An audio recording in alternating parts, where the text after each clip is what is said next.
Am I the a-hole for waiting for the child support agency to take my money instead of paying custodial parent directly? I was paying my child's mother directly at $600 a month, on time every month.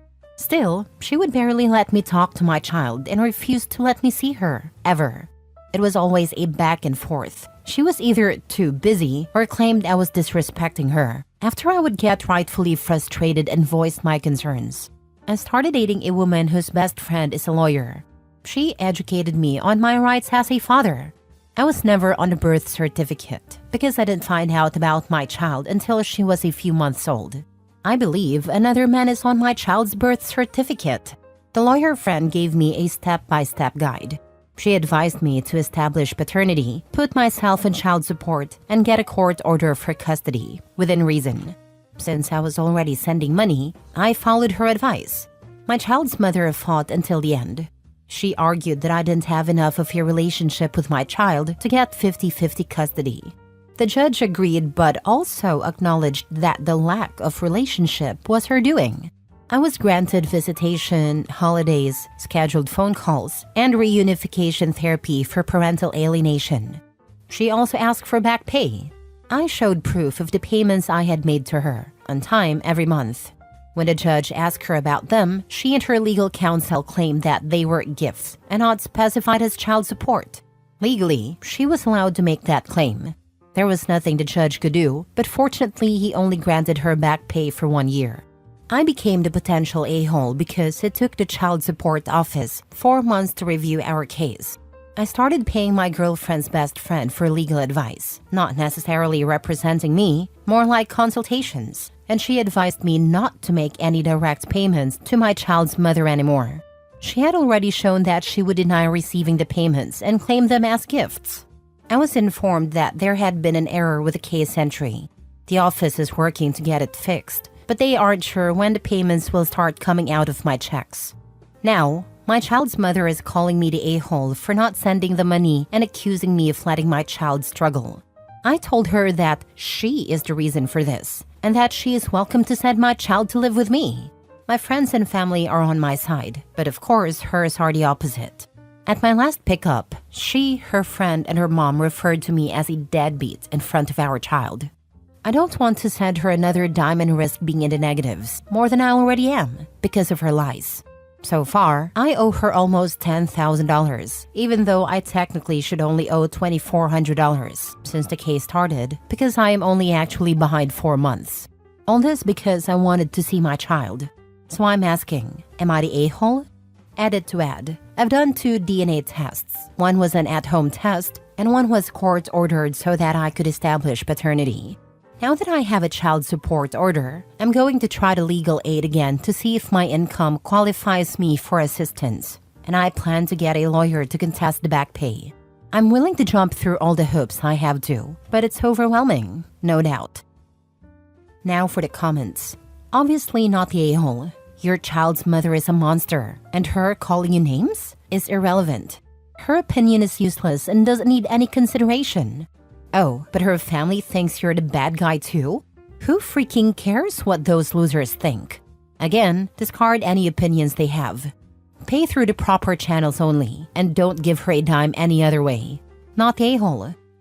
Opie could have saved himself the hassle and gift claim by writing child support or for support of child's name in the memo of any payments. If you are ever paying child support directly, especially outside of a court order, make sure you do this. When I would Cash App her, it always said child support for child's name, and she still was able to claim it as a gift. How did all of this start anyway if another man is on a birth certificate? How did you know the child was yours? Not the a-hole, but you screwed yourself in part. And legally, she was allowed to do that crap. Legally, she was able to do this because you did nothing proactive to cover your behind or secure custody. You didn't even seek out legal advice. It fell into your lap via your girlfriend's friend. If you're not going to take responsibility for informing yourself, stuff like this is going to happen from time to time. You're right about that. It's no excuse, but I don't know how courts work and didn't know I could do anything. People always tell me fathers don't win in court. You also need to keep track of the name calling in front of your child. Parental alienation is something courts take very seriously. Do not send her money because she has proven that she will say it wasn't child support. It was a gift. Ask your attorney about parental alienation. The courts are getting better about visitation and custody for fathers. Good luck to you and your child. Yeah, the lawyer said that too. She suggested I buy those new Ray-Bans that let you record from your glasses to record all my pickups and drop-offs. Lol. I am mentally exhausted. Next story. Am I the a-hole for confronting my uncle on a $700 debt while he brags to his family about a surprise vacation to Maldives for his daughter as a Christmas present?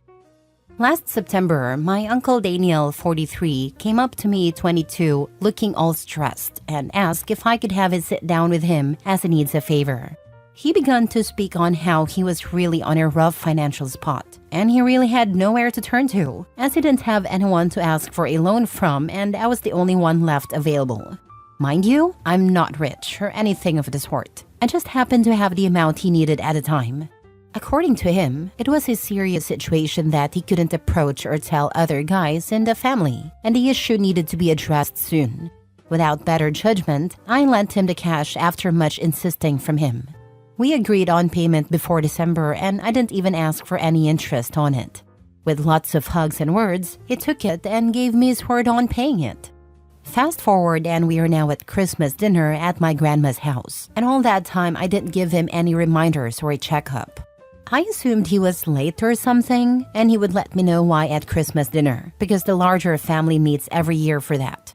He also didn't call or say anything to update on his situation, and I just had to trust all was well.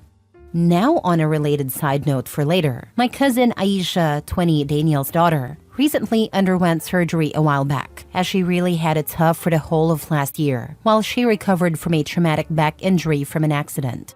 Everyone was enjoying their meal and suddenly my uncle stood up at the dinner table and called for attention for a speech. He began to speak on how his business took a really huge boost, and long story short, how he has just cashed in a large profit from some deals.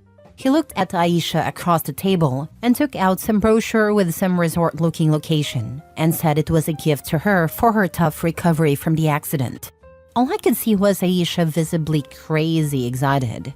Someone asked what it was exactly, and Daniel said he was planning on taking Aisha and the rest of his family to Maldives as a celebration on Aisha's accident recovery. Everyone was now happily cheering Aisha on her gift, as it seemed it was something she always wanted to experience. You can afford all that, but not repay my debt which you haven't said anything on? The words just slipped out of my subconscious mind as I looked at him straight in the eye. His words were, "Why are you talking about that now of all places?" Now I was mad. I reminded him in front of everyone on the exact amount, and I told him the fact on how he wasn't even communicating on repaying it. The entire family was in shock with dead silence, as my mom hurriedly changed the subject to avoid an escalation of the situation. Later on in the evening, my aunt, grandma, and some cousins began to lecture me on how I ruined Aisha's moment after her struggles and embarrassed my uncle in the process. They leave in a week, and he still hasn't paid or mentioned anything on the debt. Am I the a-hole for ruining the moment and asking for repayment? Not the a-hole. Never loan money to family because they are never going to pay you back anything. Your uncle sucks, and you should feel free to talk crap to his face until he pays you back, which will never be. Yeah, never again. Especially him, he still hasn't addressed anything. If he had said something, maybe I wouldn't have said anything at dinner. I see why he didn't go for help to any other person. He never intended to pay you back. That's why he wanted it secret. I am sorry. Not the a-hole. This situation came about because of him and his choices. At worst, you're a justified a-hole. Stop assuming. Start being assertive. Become more vocal about expecting payment and issue a deadline. Tell your family you heard their concerns, but at present, you need that money back. And this is your repayment for doing a good deed for a family member? Yeah, I'll be better at communicating. I see where I could have done better on my part. Thanks for that. Not the a-hole. His a-holeness, especially in still not paying, that's a send the Venmo now moment, overrides everything else. I would say have some grace with your family, cause yeah, not best timing on your part, but I think it's 100% understandable. I agree now I was maybe bad with the timing. I should have controlled myself on that. Next story. Am I the a-hole for blowing up at my brother for not paying rent while partying every weekend? I, 28 female, live with my younger brother Jason, 25 male. We moved in together about a year ago after he broke up with his girlfriend, and I thought it'd be nice to help him out. At first it was fine, actually kind of fun having him around, but now I'm at my wit's end. When we agreed to live together, the deal was simple. We split the rent and bills 50-50. Jason's job isn't amazing, but it's enough to cover his share, or at least it should be. But since day one, he's been late with rent almost every month. Sometimes he doesn't pay at all, and I always end up covering for him because, obviously, the bills have to get paid. He always swears he'll pay me back soon, but it never happens. My savings are practically gone at this point. Meanwhile, Jason is living his best life. He goes out every weekend, sometimes Friday and Saturday, hitting up bars and clubs with his friends. He buys expensive clothes, eats takeout from fancy restaurants, and even recently got himself a new pair of designer sneakers. But when rent is due, he magically doesn't have it. The final straw was this past weekend. After working a 12-hour shift, I'm a nurse, so my job isn't exactly easy. I came home and found Jason getting ready to go out with friends. I asked him about rent, and he brushed me off, saying he'd sort it out soon. When I pressed him, he got annoyed and said I was always on his case, and that I needed to chill. He even had the nerve to tell me, "You make more money than me anyway, so what's the big deal?" That was it for me. I told him I wasn't going to cover for him anymore, and if he didn't pay his share of the rent next month, he'd need to move out. He got defensive, called me heartless, and accused me of not supporting him as family. He stormed out and hasn't spoken to me since, but I know he's been texting our mom, complaining about how unfair I'm being. Mom thinks I should be patient with him because he's still young and figuring things out. But I'm not sure how much more I can take. I love my brother, but I'm so tired of being his safety net, while he refuses to take responsibility for anything. So am I the a-hole for giving my brother an ultimatum? Or am I being too harsh? Now for the top comments. Not the a-hole. You should have given your brother an ultimatum a long time ago. It's disrespectful towards you for him not paying his share of the rent. You did the right thing. You are right. I should have given him an ultimatum a long time ago. He is an a-hole for living his best life and not paying his part of the rent. Not the a-hole. His crying doesn't pay the rent. No words out of his mouth mean anything. Pay the freaking rent or GTFO. That's literally all there is to it. You are right. If he doesn't get it sorted, he needs to move out and point. I won't accept any more excuses from him. Not the a-hole. He's 25, not 18. He pays or he leaves. Grown-ups need to be held accountable. That's the only way they will learn. Your mom can take him in because, you know, family. She will have to take him back if he doesn't pay his rent. There is no way around anymore. I'm fed up with him not paying. Last story. Am I the a-hole for telling my younger siblings being separated from them was the best thing for me? When I, 26 female, was 11, my younger siblings and I were taken from our parents and placed in foster care. At the time, my siblings were 4, 6, and 7. We were placed in different foster homes together for a year, but the damage done by our parents was too great. My siblings could only see me as their mom and rejected anyone else doing anything for them. They would physically attack our foster parents if they stepped in to help, instead of letting me do it. I was growing more resentful by the day, and there were times I locked myself in a room and didn't come out, not to eat, drink, or anything. I was so overwhelmed. We were in individual therapy and family therapy, but during family therapy, they would sit on me and refuse to engage with the therapist or the toys in a room. It was suggested after a year that we needed a break. At first, it was only supposed to be 6 months. I'd be separated from them and placed somewhere else. But 6 months became 12. In that time, I bounced around a bit before settling in with a family. When my siblings and I met up again, it was in family therapy. A good 6-month effort was put in, but they still exhibited the same behaviors, expecting me to mother them and refusing to let go or engage in a therapy. They'd lash out at everyone around when it was time for me to go home. My younger sister even accidentally broke my arm one day because she grabbed me so hard and refused to let me go. There was another period of no contact, and then we had phone contact only. We never got past that because they were still set in their mindset that they needed their mom back, not their sister. They had an extreme meltdown when they were told I had been adopted. There was no contact for years. Even when I turned 18, I decided to focus on bettering myself, healing, and working toward my future, rather than trying to have a relationship with my siblings again. Last year, they reached out to me after they all aged out of foster care. They wanted a relationship, and I told them we'd need family therapy, and they would need to participate before any relationship could happen. They were reluctant, but agreed. It's clear they still view me not as their sister, but as their mom. I have told them I'm their sister, not their mom, and the only relationship I will have with them is a sibling one. I did this with the help of the therapist, and still nothing changed. They did open up more than before, so I kept trying. Recently, though, they have gone off on how cruel and disgusting it was to separate a sibling group.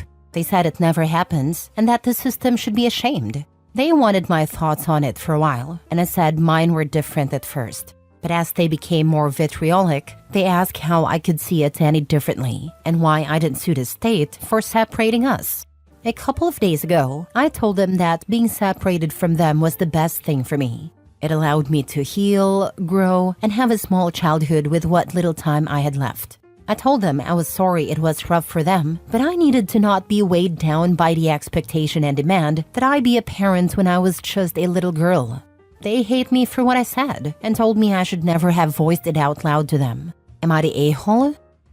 Your feelings are valid, and you were honest about your experience. It's heartbreaking that the separation was necessary, but it seems like it was crucial for your survival and healing. While your siblings have a right to their own pain, you also have a right to express yours and establish boundaries. You're not their parent, and it's okay to make that clear. Therapy is still the best place for these conversations, and continuing to insist on it is a wise choice. I had hoped after all this time they would see me as their sister and not their mom, but they have never grown from that. I guess because they never put the work into trying. I hate that for them too, because they're stuck at the ages we were taken in so many ways, and that's awful. Ultimately, the cause of all this is our biological parents. Not the a-hole. Sounds like your siblings need individual therapy that they are not seeking.